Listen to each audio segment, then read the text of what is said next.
ktorý môžem venovať predstaveniu toho, čo je vlastne obsiahnuté v mojom príspevku. Dopredu sa ospravedlňujem, alebo respektíve chcem vás povzbudiť k tomu, že aj keď je ten názor taký odstrašujúci, by som povedala, takéto pokročilej hodine. Ďakujem, že sme mali tú prestávku, že ste sa mohli trošku občerstviť a ja sa sústredím na tie najnevyhnutnejšie veci a predstavím tie základy a ostatné si budete môcť potom, nebudem vás veľmi moriť v tejto pokročilej hodine a ostatné si budete môcť prečítať, prípadne sa mi napísať, keby ste niečo chceli viacej vedieť. Takže ideme na to. Čo je vlastne cieľom môjho príspevku? Zameriavala som sa na deskripciu funkcionalitu, to znamená na popis, funkčnosť a význam toho transgeneračného zdieľania zážitku v edukačnom procese a tiež som vyvodila určité etické dôsledky. Čo to vlastne všetko znamená? Ja som vyšla z tej minuloročnej konferencie, kde som predstavila zážitok ako určitú stabilnú konštantu kontinua ľudského príbehu. Som to tam vysvetlila, takže tomu sa vrácať nebudem. A ako táto stabilná konštanta vo svojej prítomnosti ten zážitok obsahuje minulosť i budúcnosť. To ma vlastne odráža k tej mojej téme, ktorú vám chcem predstaviť dnes. Zážitok totiž v sebe zrkadlí dejiny ľudstva a transgeneračne, už tu máme ten pojem, ten dôležitý pojem, ktorý je vlastne nosným pojmom celého môjho príspevku, transgeneračne odkazuje k ďalšej konkretizácii. Čo to znamená? V každom zážitku, keď prežívame, keď začíname cítiť, keď začíname vnímať, keď začíname naozaj prežívať tú určitú okolnosť, tú určitú udalosť, zážitok je ako určitá udalosť, ktorá sa udeje v našom živote, tak už v nej, áno, už máme určité predporozumenie dané našim ľudstvom, našou ľudskosťou, tým, že sme ľudí. Áno. To znamená, že vlastne už z minulosti všetky tie generácie celého ľudstva transgeneračne prichádzajú už v tom zážitku k nám ako určitom predporozumení, tým, že sme ľuďmi, humanizácia, ľudskosť, no, humanizmus, ľudskosť. A v nás, ako takých, sa potom medzigeneračne, toto už bolo viackrát spomenuté v dnešnom dni, medzigeneračne sa toto predporozumenie podiela na tom, že ten svoj vlastný zážitok potom môžeme lepšie chápať, lepšie mu rozumieť a lepšie ho vlastne prežívať v vlastnom živote, ale tam to ešte nekončí, ale môžeme ho ako odkaz, keďže vidíme celé dejiny ľudstva, odkázať tým budúcim, aj prítomným, ale aj budúcim generáciám, ktoré prídu. To znamená, že všetci sme dôležití, to je hlavný odkaz môjho príspevku, všetky generácie sú dôležité a keďže sme súčasťou ľudstva ako takého, tak by sme si mali navzájom sa snažiť porozumieť. Ako mladí, ako maličkí, ale samozrejme aj ako seniori, čomu je venovaný vlastne tento blok. V mojom príspevku sa venujem týmto pojmom transgeneračné zdieľanie informácií, ktoré som vám čiastočne vysvetlila, tiež transgeneračné zdieľanie zážitku ako takého, ktoré som vám čiastočne vysvetlila. Čo je pri tom transgeneračnom zdieľaní zážitku a pri tom naozaj pravom osobnom prežívaní určitej udalosti ako zážitku je práve toto prostredie, a to znamená osobné stretnutie. Je tam dôležité, aby sme boli vo vzťahu s ostatnými ľuďmi. Nie samostatne prežívať, nie samostatne vnímať, nie ako to súčasná spoločnosť nás učí zamerať sa na svoje vlastné prežívanie, ale v tom transgeneračnom je implementovaná tá myšlienka, že spolu prežívame. No, s ostatnými v dialógu prežívame. Osobné stretnutie je to miesto, ten priestor, kde dochádza k tzv. Tomu sieťovaniu vzťahov. To znamená nielen tých osobných vzťahov sebe samému, medziľudským vzťahom, ale aj tým sociálnym vzťahom, spoločenským vzťahom. To znamená, že to nám vlastne pomáha to sieťovanie informácií v rámci týchto všetkých vzťahov, v rámci všetkých generácií, s ohľadom na tie generácie, ktoré boli, tie generácie, ktoré lepšie pochopiť nielen samých seba. To To by bolo ešte málo. Ale aj tých, ktorí sú s nami v tom vzťahu, to znamená nás v komunikácii so seniormi alebo seniormi s nami, ale, a čo je dôležitejšie, v dialógu.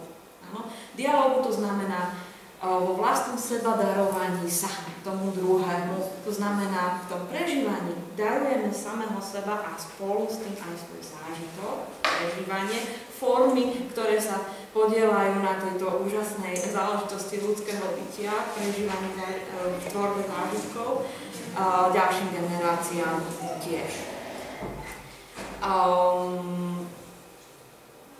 Vytvorila som určitú schému a tá hovorí veľmi stručne o tom, že každý jeden z nás má ten transgeneračný odkaz v sebe, ale zároveň ten transgeneračný odkaz je implikovaný v tom jednom zážitku, ktorý môžeme potom či už minulostne alebo prítomnostne sledovať a podrobiť nejakému empirickému skúmaniu. O tom je tá schéma je podrobne vysvetlená v tom príspevku. Myslím, že toto hľuba objasňuje to, čo som chcela povedať. Čo je vlastne dôležité v tej téme transgeneračné vzdelanie zážitku v edukačnom procese? Ten edukačný proces, či už je to v tom vzťahu k mladšej generácii, deťom, ale tu máme ten blok v tej staršej generácii. O čo tam ide v tom edukačnom procese? No, nikdy to nie je edukácia, výchova, vzdelávanie, ktorá sa aplikuje na, ale vždy je to spolupráca. No, vždy máme očakávať, ako sme tu mali spomenuté, tie krásne príklady, to seniora ako určitý dar do nášho vlastného životného príbehu. To znamená, že v tom edukačnom procese máme brať ohľad na tú generačnosť, ale aj medzigeneračnosť. Áno. Generačnosť hovorí o tom, že si možno rozumieme, keďže sme boli, keď sme jednej generácii, keďže sme napríklad vychodili tie isté školy. Áno, jedna generácia. To znamená, že sme boli jedným spôsobom začleňovaní do spoločnosti, socializovaní, ale zároveň, že sme z jednej kultúry, to znamená jednotne enkulturovaní, áno, ale dôležité je aj prijať tejto multikultúrnej spoločnosti aj tie ostatné kultúry, aj tie iné typy civilizácie a rozšíriť trošku pohľad, aj dať si rozšíriť pohľad zo strany seniora ako takého, ktorý môže byť veľmi prínosný pre to naše prežívanie, pre to naše chápanie toho nášho zážitku, ktoré môže byť zároveň aj obohatením pre neho. Vo svojom príspevku sa viacej venujem potom ešte tomu pojmu transgeneračný predporozumie, čo to presne znamená, akým spôsobom k nemu dochádza a podobne. Tým vás teraz nebudem zaťažovať. Ešte by som spomenula tie základné etické aspekty, kde môže dôjsť určitým takým zádržalom, kde môže dôjsť manipulácii a podobne.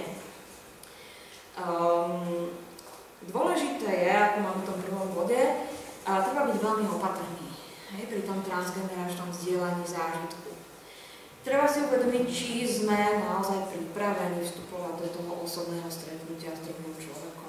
Ano, opatrný, ale zároveň či ten druhý človek, opatrný, či ten druhý človek naozaj sa rozhodol s nami vstupovať do toho vzťahu, ktorom sa bude odohrávať to porozumenie tomu transgeneračnému odkazu ako takému. Treba mať rešpekt autonómia, samozrejme ľudskej dôstojnosti. Ľudská dôstojnosť ako taká je to hlavnou mierou všetkého. Dokiaľ je ma to hodné a dokiaľ je to hodné aj toho seniora a ten náš vzájomný vzťah. Áno, mali sme to krásne pri tých bábikách vysvetlené, akým spôsobom to vlastne v praxi naplniť. Tá požiadavka prosby o spoluprácu doplnená informovaným súhlasom, tiež sme to tu mali v realite naozaj krásne povedané, no pekne ďakujem za ten príspevok s tými babikami, panenkami teda, pardon, aby sme vedeli, o čom hovoríme. Tá prosba o spoluprácu by mala byť tým informovaným súhlasom doplňovaná. Treba si navzájom vysvetliť niekedy nedorozumenia, či už jednogeneračné alebo medzigeneračné, by mohli tým transgeneračným, to znamená tou tým vsadením na tú ľudskosť a na to vzájomné porozumenie v tom, tú vzťahovosť, v rámci všetkých tých vzťahov napomôcť k tomu, aby sa jednotlivé tie krásne projekty, ktoré sú, ktoré existujú a ktoré máme veru s tými seniormi robiť, aby sa naozaj naplnili vzájomnej spokojnosti, aby nevznikali smútky alebo frustrácia a podobne. Tá podmienka zrelosti osoby a trénovaného svedomia, viac sústredím na tú trénovanosť toho svedomia, čo tým myslím. Svedomie ako také je schopnosť rozpoznať pravdu o dobre. Áno, to je jedna základná funkcia svedomia ako takého. Áno. Pomáha nám orientovať sa v morálneho zákona, hľadať čo je dobré. Ale druhá úloha svedomia je ochraňovať našu identitu a integritu. To znamená, že keď máme trénované svedomie, tak poznáme našu totožnosť. A dokážeme ako taký do toho vzťahu vstupovať ako naozaj autonómne, slobodné bytosti a tým pádom sa tešiť z tej vzájomnej spolupráce, ako sme tu mali pri tých pamienkách pekne povedané. Porušenie Kantovho imperatívu, tam sa jedná vyslovene o tú tematiku manipulácie, to myslím si, že to je známa, táto záležitosť, mám to rozpracované v príspevku, nebudem vás tým zaťažovať. Čo ešte je tam, čo by som chcela spomenúť, je tá zámerná dezinterpretácia transgeneračného odkazu. Existujú určité línie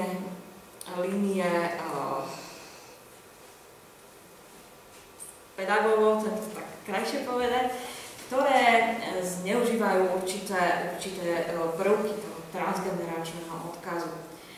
Tu by som vás chcela upozorniť, že je aspoň teoreticky dobré si dávať na to pozor, to znamená aspoň etické. Samozrejme je to morálne. Áno, dávať si pozor na to, aby sme naozaj toho človeka brali ako cenného, ako s ľudskou dôstojnosťou, ako autonómneho a nesnažili sa ho určitým spôsobom na svoj obraz manipulovať, nejakým spôsobom sformovať a tým pádom v ňom sformovať ten transgeneračný odkaz ako taký. To by som tak veľmi rýchlo zhrnula. A tu sú určité závery z toho, čo vlastne to transgeneračné vzdelanie v zážitku, v čom môže byť prínosné. Je dôležité si uvedomiť, že je naozaj prítomné vždy, aj keď je to vedomé, aj keď sa uvedomujeme, aj keď si to neuvedomujeme. Sme všetci ľudia, sme všetci na jednej lodi a tak by sme mali k sebe navzájom pristupovať, veľmi jednoduše povedané. To transgeneračné vzdelanie zážitku máme rozpracované, ako sa podieľa na rozvoj osobnostnom, či už toho, kto vstupuje do vzťahu, alebo kto vzťahuje, alebo kto do vzťahu vystupuje. V zážitkovej pedagogike to transgeneračné vzdelanie zážitku je chápané ako určitá technika disponovania s odkazom ľudstva, ako som sa vám snažila priblížiť. A samotný transgeneračný rozmer zážitku ako takého, pretože máme zážitkovú pedagogiku ako takú, v sebe obsahuje nielen tú informáciu všetkých, celého ľudstva a našu celému ľudstvu, ale vyžaduje medzigeneračnú a tu sme tam, kde sme chceli byť. Ano, to znamená, všetky generácie sú dôležité. To znamená medzigeneračnú spoluprácu jednak pri tej interpretácii toho zážitku, vyhodnotení, ale aj tiež vyvodení dôsledkov ako takých. Súvisí to samozrejme s úctou ľudskej dôstojnosti, ktorá v sebe obsahuje úctu dôstojnosti ľudstva ako celku. Takže v podstate transgeneračné vzdelanie zážitku ako také môže nám pomôcť. Mala by som rada, keby pomohol tento článok pochopiť trošku také súvislosti ohľadom neho, ale tiež je dôležité a chýba vyvodenie etických dôsledkov a sformovanie určitej etiky toho transgeneračného vzdelania zážitku. A to je ešte nielen pre mňa, ale aj pre vás ostatní, aby sme to pokončili. Ďakujem veľmi pekne za pozornosť.